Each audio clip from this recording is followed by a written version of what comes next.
하나님의 말씀을 로마서 11장 33절부터 36절까지 말씀입니다. 로마서 11장 33절부터 36절까지 우리 같이 함께 읽겠습니다. 깊도다 하나님의 지혜와 지식에 부유하며 그의 판단은 헤아리지 못할 것이며 그의 길은 찾지 못할 것이로다. 누가 주의 마음을 알았느뇨? 누가 그의 모사가 되었느냐? 누가 주께 먼저 드려서 갚으심을 받겠느냐? 이는 만물이 주에게서 나오고 주로 말미암고 주에게로 돌아감이라. 그에게 영광이 세세에 있을지어다. 아멘. 기도하시겠습니다. 거룩하고 자비로우신 하나님, 오늘도 주의 말씀 앞에 서는 각 영혼들을 기억하여 주시기를 원하나이다. 인생의 연수를 계수하는 지혜로운 마음을 허락하여 주셔서 주님 품에 안길 그날을 사모하게 하시고 우리에게 주어진 모든 삶 속에서 오직 믿음을 지켜 주의 말씀을 따라 이 길을 걸어가게 하여 주시기를 원하나이다. 그리스도의 구원 바깥에 있는 영혼들이 그리스도 안에서 발견되어지게 하시고 주님을 알지 못했던 영혼들이 주님을 알아가게 하시며 어린 영혼들이 섬길 수 있는, 봉사할 수 있는 장성한 일꾼들로 세움을 입게 하여 주시옵소서.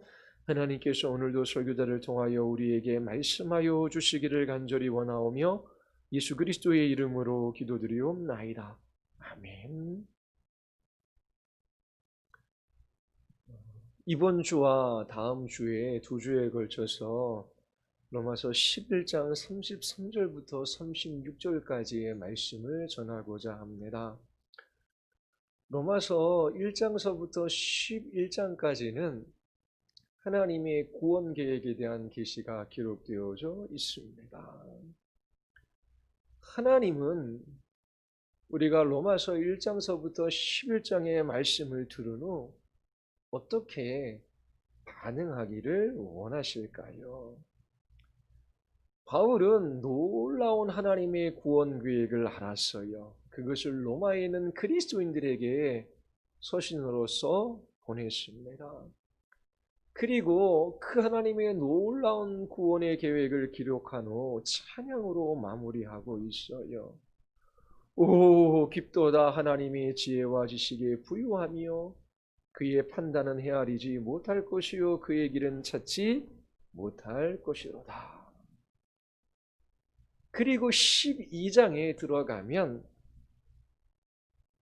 어떻게 살아가야 할지 사도 바울이 우리에게 논증하고 있습니다. 우리가 로마서 1장서부터 11장의 말씀을 들었어요. 1장부터 3장 19절까지 유대인과 이방인 모두가 죄인이며 죄인들은 하나님의 진노와 심판 가운데 놓여 있음을 알았습니다. 그래서 우리에게 구원이 필요한 거예요. 모든 사람은 죄를 지었고 그 죄로 말미암아 죽을 수밖에 없어요. 영원한 하나님의 진노와 심판으로 말미암아 지옥에 떨어질 수밖에 없는 것이지요. 모든 사람들은 구원받을 필요가 있어요. 구원받지 못한 인생이 가장 불쌍하고 비참한 인생입니다. 우리가 살아가는 인생의 날들은 그렇게 길지 않아요. 우리의 가족, 우리의 이웃, 이 땅에서 살아가는 모든 사람들에게 절대적으로 필요한 것은 구원입니다. 이처럼 사도 바울은 모든 사람이 하나님께 범죄했고 그 죄로 말미암아 하나님의 진노와 심판을 받을 수밖에 없음을 말해요. 그래서 우리에게 구원이 필요합니다. 하나님께서 죄인들을 향한 그 구원을 계획하셨어요. 바로 독생자 예수 그리스도를 이 세상에 보내어 십자가에 죽게 하셨어요. 그래서 오직 예수 그리스도를 믿는 이들에게 하나님께서 의로움을 허락하여 주시지요. 그리스도를 믿는 우리들을 의롭다 여겨주셔서 하나님과 바른 관계를 맺게 하셔요. 율법이 아닌, 우리의 행위가 아닌, 이 세상의 그 무엇이 아닌 오직 예수 그리스도를 믿는 것만으로 우리는 하나님 앞에 의롭다 여김을 받을 수 있어요. 그것이 3장 21절서부터 5장 21절까지의 말씀이에요. 그리고 나서 6장서부터 8장까지 사도 바울은 성령 하나님의 사역에 관해서 우리에게 들려줘요. 하나님께서 의롭다 하신 사람을 반드시 영화롭게 하시지요. 성령께서 역사하셔서 우리의 구원을 완성해 가십니다. 그러므로 우리는 우리의 구원을 확신할 수 있어요. 그리고 9장서부터 11장에 들어서면 하나님의 주권적인 은혜와 약속을 지키시는 신실하신 하나님에 관하여 사도 바울이 증언하고 있어요. 사도 바울은 동족인 유대인들로 인하여 가슴 아파합니다. 왜냐하면 예수 그리스도를 배척함으로 저주를 받아 그리스도에게서 끊어져 나갔기 때문이지요. 소수의 유대인들만 예수 그리스도를 영접했어요. 그리고 이방의 복음이 선포되어지고 그 이방인들의 충만한 수가 돌아올 때까지 하나님께서 유대인들을 어리석은 상태에 내버려 두셔요. 그리고 역사의 마지막 날에 하나님께서 유대인도 부르시는 것을 사도 바울이 증언하고 있습니다. 하나님께서 아브라함을 택하시고 그로 인하여 큰 민족을 이루게 하셨어요. 그 민족은 제사장 역할을 감당해야 할 민족이지요.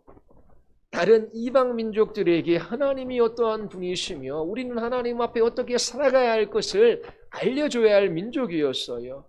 그러나 그 제사장 역할을 할 이스라엘 민족이 실패했습니다. 대다수의 유대인들이 예수 그리스도를 거부했어요. 그럼에도 불구하고 하나님께서 그 남은 자들을 사용하셔서 이방인에게 복음이 선포되어지고 수많은 이방인들을 하나님께서 약속하신 대로 부르셔요. 그러면 이제 구원의 자리에 유대인들은 없느냐? 그것이 아니라 이방인들에게 긍휼을 베풀어 주셨듯이 유대인들에게도 하나님께서 긍휼을 베풀어 주셔서 역사의 마지막 날에 그들을 부르셔요. 그들을 구원해 주시는 신실하신 하나님에 관해서 이야기해요. 그리고 나서 사도 바울이 그 모든 하나님의 구원의 계획과 그 구속의 과정을 내다보면서 감격해하며 찬양하는 구절이 11장 33절부터 36절까지입니다. 그리고 나서 12장에 들어서면 사도 바울은 이제 그 하나님의 놀라운 구원의 계획을 안 신자들이 어떠한 삶을 살아가야 할지 그 삶에 관해서 이야기를 해요. 하나님께서는 우리에게 단지 이렇게 살아라 명령만 하시는 분이 아니시요. 하나님이 누구이신지를 우리에게 나타내 보이셔요. 그 하나님께서 소망 없는 죄인들에게 찾아오셔서 어떠한 방식으로 우리를 구원하셨는지 알려주셔요. 구원은 우리에게 있는 것이 아니라 하나님께 있지요. 하나님께서 주권적으로 죄인들을 구원하셔요. 그 구원하시는 하나님의 손길을 경험한 모든 신자들은 구원의 하나님으로 인하여 기뻐합니다. 하나님의 지혜와 지식과 그 크신 능력으로 그 은혜의 부유함으로 말미암아 내가 하나님의 자녀가 되었어요. 나의 구원을 시작하신 하나님께서 그 마지막 날까지 이 구원을 이루시고 완성하실 것을 확신해요. 아무런 자격도 공로도 의도 없는 나 같은 죄인을 부르셔서 자녀 삼아주신 하나님께서 자녀인 나에게 필요한 것들을 채워주시고 영광의 나라에 이르게 하실 것을 확신해요. 그 구원의 하나님으로 인한 기쁨이 신자들 안에 넘칩니다. 그 기쁨이 찬양이 되는 것이지요. 바로 그 자리에서 신자의 삶이 시작되는 것입니다. 그리스도인들은 하나님께 무엇인가를 드림으로 하나님의 눈에 잘 보임으로 하나님께 무엇을 얻어내려고 하는 그런 삶을 살아가는 사람들이 아니에요. 그러나 모든 이방 종교들은 자신들의 신에게 잘 보여서 원하는 것을 얻어내는 것이 목적이지요. 그러나 그리스도인들은 하나님께서 죄인들을 어떻게 구원하셨는지 이 로마서 1장서부터 11장까지의 풍성한 하나님의 구원 계획에 대한 계시에 관하여 그들이 보았어요. 그리고 그 구원의 하나님을 기뻐함으로 찬양해요. 그래서 이제 그 하나님의 말씀을 따라 순종함이 하나님이 기뻐하시는 예배자의 삶을 살아가기로 결단합니다. 구원의 은혜에 감격해요. 그에게 기쁨이 있어요. 그 기쁨의 열매가 삶으로 맺히는데 그것이 바로 믿음의 순종의 삶입니다.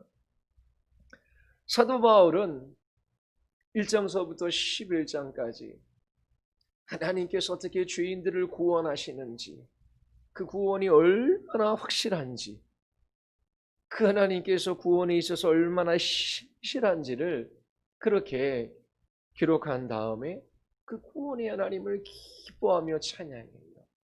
그리고 그 서신을 읽는 신자들에게 그러므로 하나님을 예배하는 예배자의 삶을 살아갈 것을 12장서부터 권면합니다. 오늘 우리가 살펴볼 로마서 11장 33절부터 36절까지는 크게 세 부분으로 나눌 수가 있습니다. 33절에 보면 사도 바울은 하나님의 구원하심에 관하여 감격하고 있어요. 세 가지 사실로 인하여 감격합니다. 그리고 34절부터 35절까지 세 가지를 질문으로 표현하는데 감격의 연장선상에서 이 세 가지 질문을 하는 겁니다. 그리고 나서 36절에서 하나님의 창조와 구원에 나타난 절대의 주권에 대하여 그렇게 찬양하고 있습니다. 33절에 보면 오라고 하는 감탄사가 있어요. 그런데 개역개정 이 한글판에는 번역되지 않았어요. 오 깊도다 라고 하는 그런 표현이지요. 하나님께서 죄인들을 구원하시는데 어떻게 죄인들을 구원하시는지 그것을 안 사도 바울은 감탄사를 쏟아놓고 있어요. 오 깊도다. 그러면서 하나님의 지혜와 지식과 하나님의 부유함에 관해서 감격하고 있습니다. 하나님의 지혜와 지식의 부유함, 이 번역된 개역 개정판으로 보면 하나님의 지혜와 지식이 부유하다라고 하는 것으로 번역될 수 있는데 원어 성경을 보면 지혜와 지식과 부유함이 나눠집니다. 영어 성경도 이 세 가지를 and로 연결시키고 있어요. riches and wisdom and knowledge 그 세 가지를 연결시킵니다. 그래서 하나님의 지혜, 하나님의 지식, 그 하나님의 부유함으로 인하여 감격하고 있어요. 그의 판단은 헤아리지 못할 것이요. 이건 하나님의 생각을 나타냅니다. 그의 길은. 이것은 하나님의 구원 행위를 나타내요. 그의 길은 찾지 못할 것이다. 그렇게 이야기해요. 자, 사도 바울이 오 깊도다라고 하면서 감탄하는 것은 하나님의 속성에 관해서 발견하고 감탄하는 것입니다. 근데 깊도다라고 말해요. 이 깊도다라고 하는 이 말의 의미가 무엇일까요? 산골짜기가 깊다라고 했을 때에 눈에 보이지 않고 닿을 수 없는 그 깊이를 의미하는 것이지요. 끝이 없다라고 하는 거예요. 자, 그러면 하나님의 지혜와 지식과 그 부유함의 깊이에 끝이 없대요. 자, 이것은 궁극적으로 사도 바울이 지금 하나님이 누구이시며 그 하나님이 어떻게 구원하시는지를 보고 하나님을 찬양하는데, 그 하나님의 지혜와 지식, 그 하나님의 부유함이 깊어요. 눈에 보이지 않을 정도로 끝없이 이루어져요.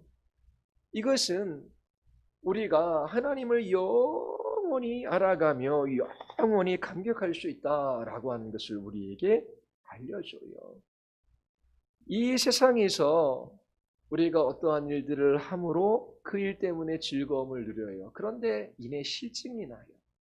더 큰 즐거움, 더 큰 쾌락을 추구하는 것이 사람들의 본성이에요. 그런데 그 하나님을 알아가는 그 기쁨과 즐거움, 그 감격은 깊다라고 하는 것입니다. 영원히 우리는 하나님을 더 알아가며 하나님을 감격하며 기뻐할 수 있음을 우리에게 말해줘요. 그리고 오 깊도다라고 하는 것은 거기에 무엇인가 분명히 있다라고 하는 거예요. 사도 바울이 지금 이야기하는 것, 성경이 기록하고 있는 것은 실체가 없는 허상이 아닙니다. 사람들이 생각으로 꾸며낸 종교적인 산물이 아니에요. 사도 바울은 이 땅에 성육신하신 예수 그리스도, 그리고 십자가에서 죽으시고 부활하신 그 예수 그리스도를 만나 배운 사람이에요. 그 예수 그리스도 그분 안에 계시된 그 하나님의 지혜와 지식과 부유함을 경험했어요. 깊도다라고 하는 말 속에 거기에는 어떤 객관적인 실체가 있다라고 하는 것입니다. 바울은 그것을 드러내 보여준 거예요. 단지 우리의 마음속에 무엇인가를 느끼고 경험하는 그것이 전부가 아니라 우리 바깥에 참된 실체가 있어요. 진리가 있고 진리이신 하나님이 계시고 사도 바울은 그것을 우리에게 일부 드러내 보여 주었어요. 그리고 그 실체, 그 하나님은 끝이 없으신 분이시다라고 하는 것을 우리에게 말해주고 있는 것이지요. 그리고 그 하나님이 우리의 모든 삶의 기초가 되는 것입니다.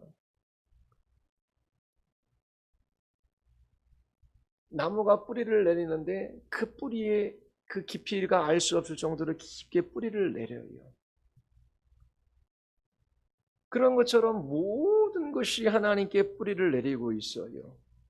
그리고 나무가 하늘로 향해 뻗어나가는데 그 하늘 끝이 어딜지를 모를 정도로 뻗어나가고 있어요. 그런 것처럼 모든 것이 하나님을 향하고 있는 것입니다. 존재하는 모든 것, 그것은 다 하나님께 뿌리를 내리고 있어요. 그리고 그 모든 것들은 하나님을 향하고 있지요. 깊도다라고 하는 말 속에서 하나님의 지혜와 지식과 부유함, 하나님 자신이 그 모든 존재하는 것의 근거가 되고 뿌리가 되고 그 모든 존재하는 것이 하나님을 향하고 있다라고 하는 것을 우리에게 알려주고 있어요. 그래서 11장 36절에 만물이 주에게서 나오고 주로 말미암고 주에게로 돌아갑니다 라고 말합니다. 모든 것이 하나님으로 말미암아 나왔어요. 그리고 그 모든 것은 하나님으로 인하여 존재하고 그 모든 것은 하나님 자신을 목적으로 하고 있어요. 그래서 깊도다라고 하는 것, 모든 존재의 뿌리가 그분에게 내려져 있고 모든 존재들이 향하는 그 목적이, 그 방향이 하나님이다라고 하는 것을 우리가 이 말 속에서 발견할 수 있습니다. 자, 사도 바울은 이처럼 오 깊도다, 그 끝을 알 수가 없어요. 하나님의 지혜와 지식 그리고 그분의 부요함, 영원히 하나님을 알아가는 그 감격 속에서 기뻐할 수 있어요. 그리고 우리 바깥에 실체가 없는, 진리가 없는 것이 아니라 기쁘다라고 하는 것은 그 무엇인가 있다라고 하는 거예요. 하나님이 실체이시지요.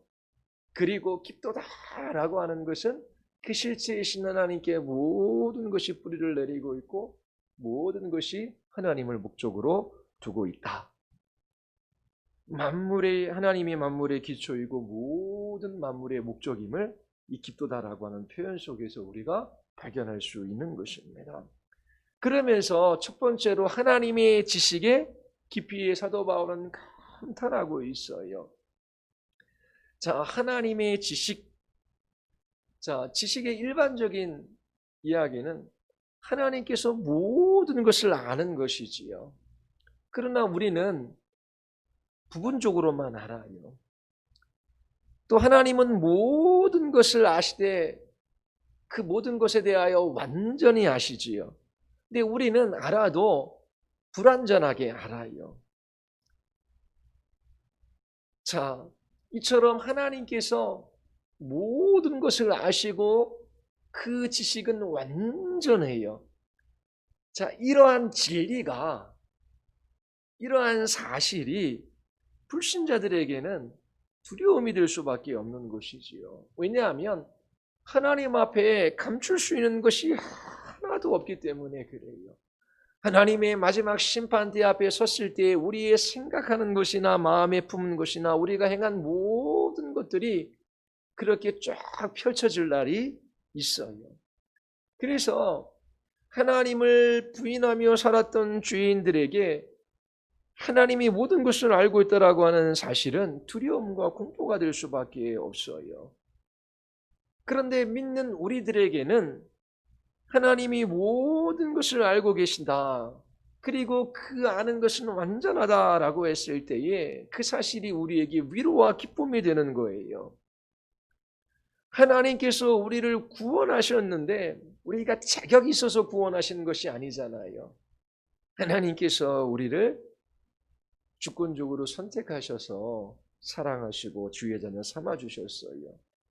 자, 그러면 모든 것을 완전히 알고 계신 하나님께서 자녀인 우리를 지켜보고 계시고 그리고 자녀인 우리의 모든 필요를 아시고 또 우리의 고난과 고통까지도 아셔요. 그래서 우리는 모든 상황 속에서 하나님이 우리를 알지 못하는 것이 아니라 모든 것을 알고 계신 그 하나님을 신뢰하며 그렇게 하나님을 의지하며 끝까지 이 길을 걸어갈 수 있어요. 우리가 때로 고난과 고통을 면하기 위하여 하나님 앞에 기도할 수 있어요. 그런데 하나님께서 당장 나의 이 문제들을 해결해 주시지 않아요. 그렇다고 해서 우리는 하나님께 불평하거나 원망하지 않습니다. 왜냐하면 하나님이 모르시는 것이 아니라 아셔요. 하나님께서 우리에게 가장 좋은 것을 주려고 하셔요. 이 고난과 고통이 지금 우리에게 필요하다면 하나님께서 남겨두실 것이고 하나님께서 보시기에 이것이 필요 없는 것이면 제거해 주실 것이 분명하기 때문에 그래요. 이 모든 것을 알고 계신 하나님이 선하신 분이시고 우리의 아버지가 되어주시고 그리고 우리를 영광의 나라로 이끌어 가시고 거룩한 주의 자녀로 빚으시려고 해요. 그렇다면 우리의 모든 고난과 고통과 우리의 모든 것들을 아시는 주님께 우리의 모든 것들을 내어 맡기며 인내하며 믿음으로 이 길을 걸어갈 수 있는 것이지요. 자, 이처럼 하나님께서 아신다라고 하는 그것이 신자들에게는 위로가 돼요. 자, 그런데 여기에서 좀 더 좁게 말하면 하나님의 지식은 여기서 로마서 8장 29절 하나님께서 미리 아신 자들, 그다음에 11장 2절에 미리 아신 자기 백성이라고 하는 그 미리 아신다라고 하는 단어와 같은 단어예요. 그럼 하나님께서 아신다라고 하는 거거든요. 아신다라고 하는 이 말의 의미가 뭐냐면 하나님께서 사랑하신다, 사랑한다, 하나님께서 하신다라고 하는 동사와 같은 의미를 가지고 있어요. 그래서 하나님께서 우리를 아신다라고 하는 것은 우리를 선택하셨다, 우리를 사랑하셨다라고 하는 말과 같은 말이에요. 그러면 좀 하나님의 지식이라고 하는 이 단어를 넓은 의미에서 해서 하나님은 모든 것을 알고 있고 그것을 완전히 아셔요. 신자들에게 그것이 위로와 기쁨이 돼요. 그런데 이 본문에서 조금 좁게 이야기하면 하나님의 지식이라고 하는 것은 하나님께서 아신다. 누구를? 나를 아신다라고 했을 때 나를 사랑하신다, 나를 택하셨다라고 하는 말과 동의어로 그렇게 쓰이고 있습니다. 사도 바울이 지금 감탄하고 있는데 하나님께서 나를 아셔요. 하나님께서 구원받은 신자들을 아셔요. 그들을 사랑하시고 그들을 택하셨다라고 하는 것입니다. 그 사실로 인하여 감격하고 감동하며 그렇게 이 서신을 써서 보내고 있는 것입니다. 하나님이 미리 아는 사람은 하나님이 택하신 사람이며 하나님께서 사랑하신 사람이에요. 그 일로 인하여 감격하며 기뻐하고 있어요. 두 번째는 하나님의 지혜의 깊이에 감탄하고 있지요. 지혜라고 하는 말이 가지고 있는 의미는 목적을 이루기 위한 최선의 수단을 사용하는 것을 말해요. 자, 하나님께서 우리를 창조하시고 구원하시는 목적이 무엇입니까? 바로 하나님의 영광에 있다라고 말해요. 자, 이렇게 이야기하면 자녀들이 질문해요.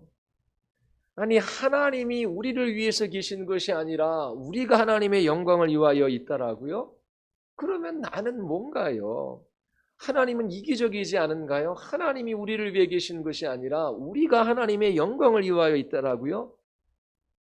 그래서 인간은 나를 위하여 내가 존재해. 그러면 그 사람은 이기적이에요. 그런데 하나님께서 나를 위하여 네가 존재한다, 나의 영광을 위하여 내가 존재한다라고 말씀하시는 것은 우리에게 최고의 복이에요. 자, 왜냐하면 하나님께서 우리를 사랑하시는 최고의 사랑은 하나님 자신의 영광을 우리에게 나타내 보여주시는 것이라고 말씀드렸어요. 하나님의 아름다움과 위대함과 탁월함, 그것을 영원히 보며 기뻐할 수 있어요. 왜냐하면 그 하나님 자신이 깊으신 분이기 때문에, 끝이 없기 때문에 그 하나님 자신의 위대함과 탁월함과 아름다움을 영원히 보며 영원히 우리의 기쁨은 배가 될 수 있는 거예요. 예를 들어서 축구장에 축구 팬들이 티켓을 끊고 축구를 관람해요. 영국의 프리미어 리그라고 그 세계에서 가장 뛰어난 선수들이 뛰는 리그가 있습니다. 그럼 한국에서도 축구 좋아하는 사람들은 표를 끊어서 영국까지 가고 거기에서 그 축구 경기를 보기를 원해요. 수백만 원씩 들여서 축구 하나의 경기를 보려고 합니다. 왜 그렇습니까?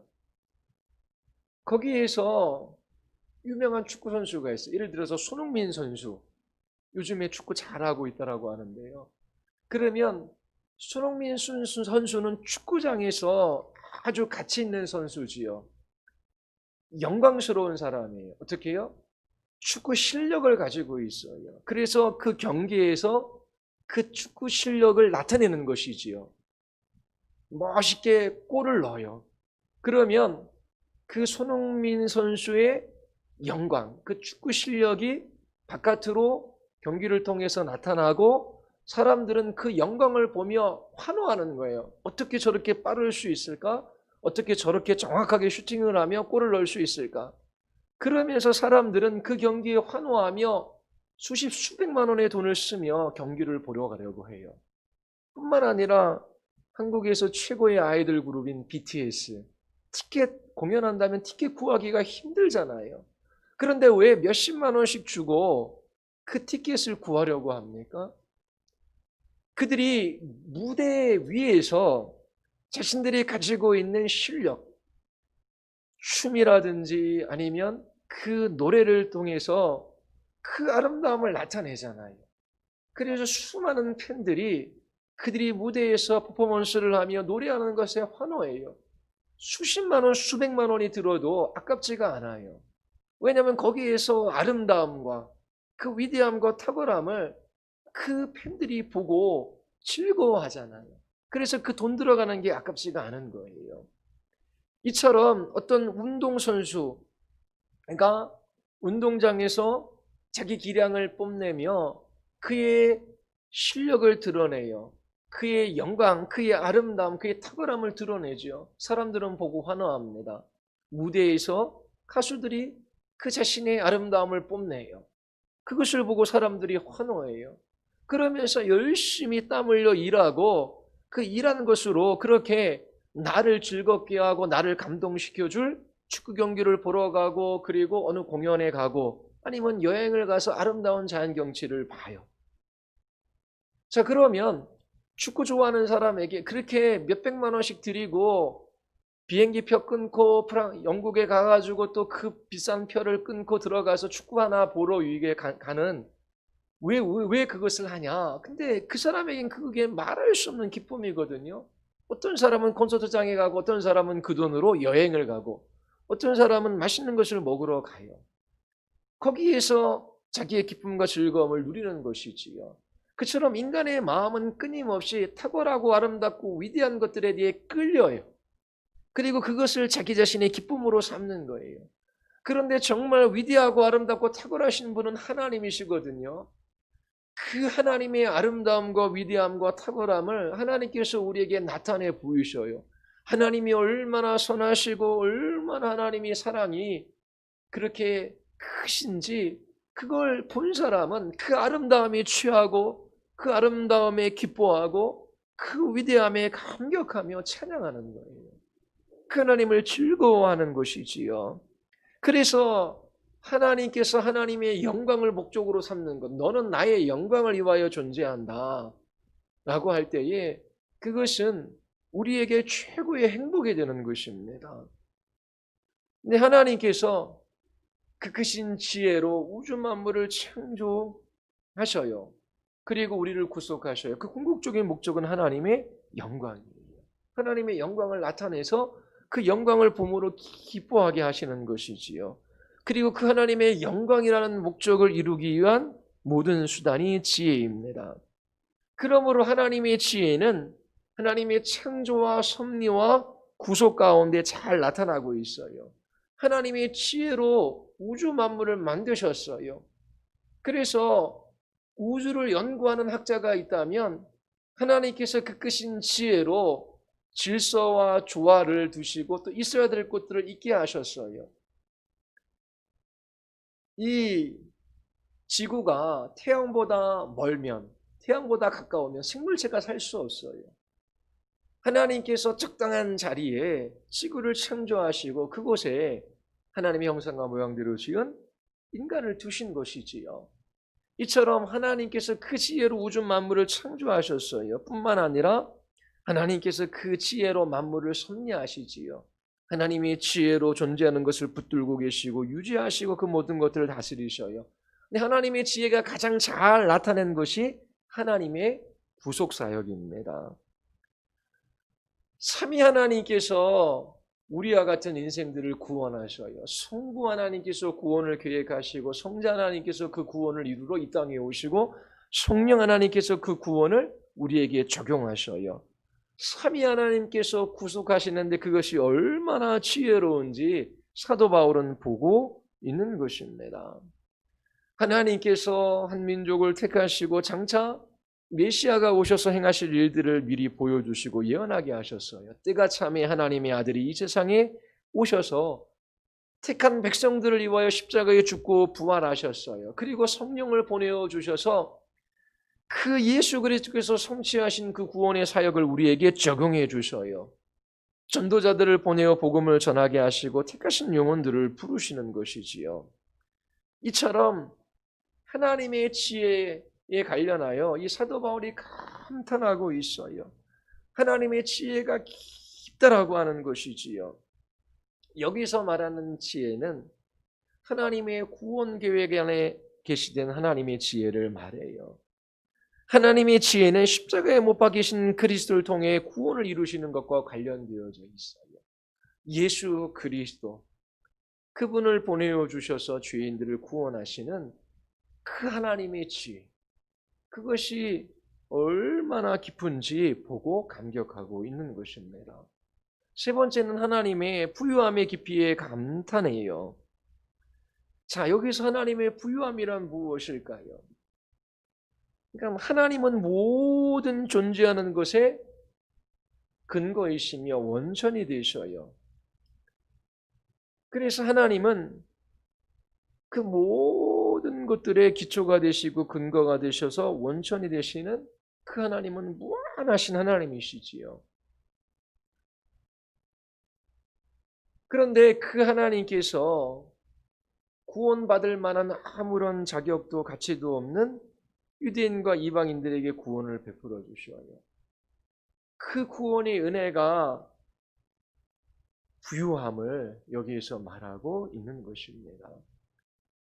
아무것도 부족함이 없으신, 모든 것에서 풍성하신 무한하신 하나님께서 받을 만한 자격이 없는 죄인들에게 사랑을 베풀어 주시는 그 은혜의 부유함, 그것에 사도 바울이 감탄하고 있습니다.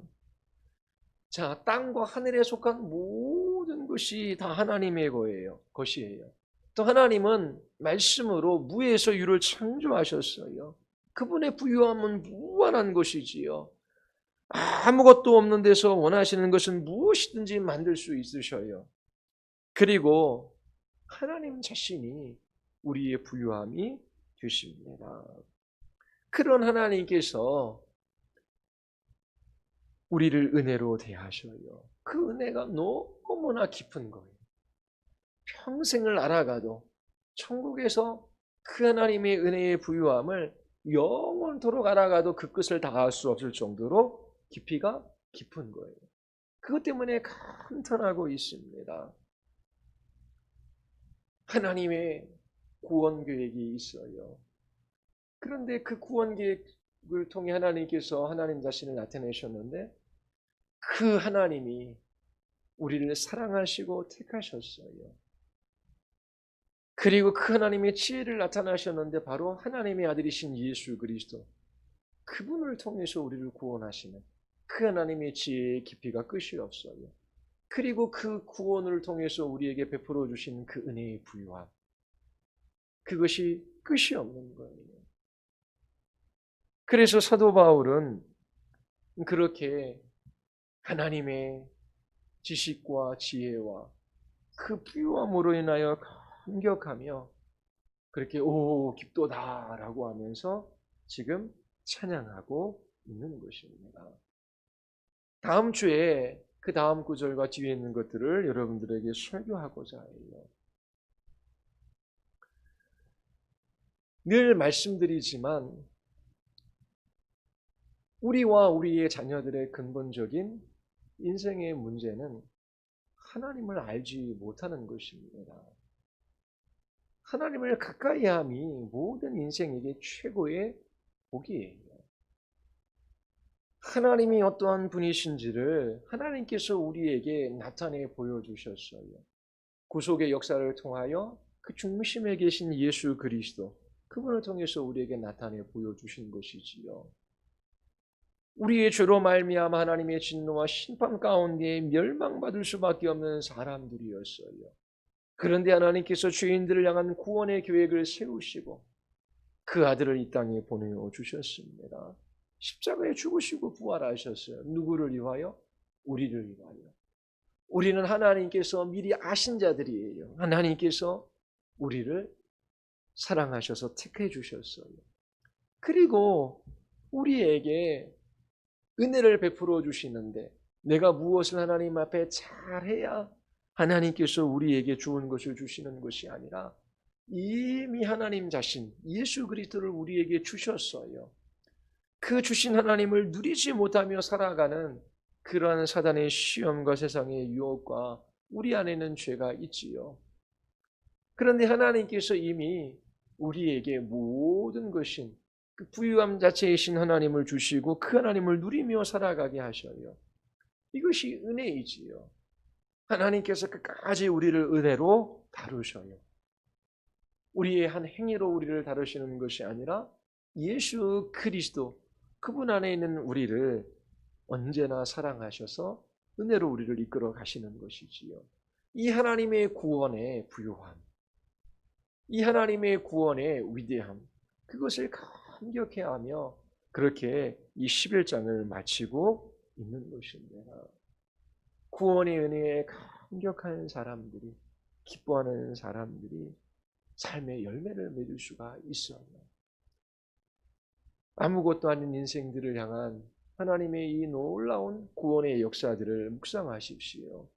그리고 그 하나님이 우리를 사랑하셔서 택하시고 그 아들 예수 그리스도 안에서 우리를 구원하시고 그리고 그리스도 안에 있는 우리에게 그 은혜를 끝없이 베풀어 주시는 그 부유함으로 인하여 여러분들이 넘치는 기쁨 속에서 그렇게 한 주일도 그리스도인의 삶을 살아갈 수 있게 되기를 바랍니다.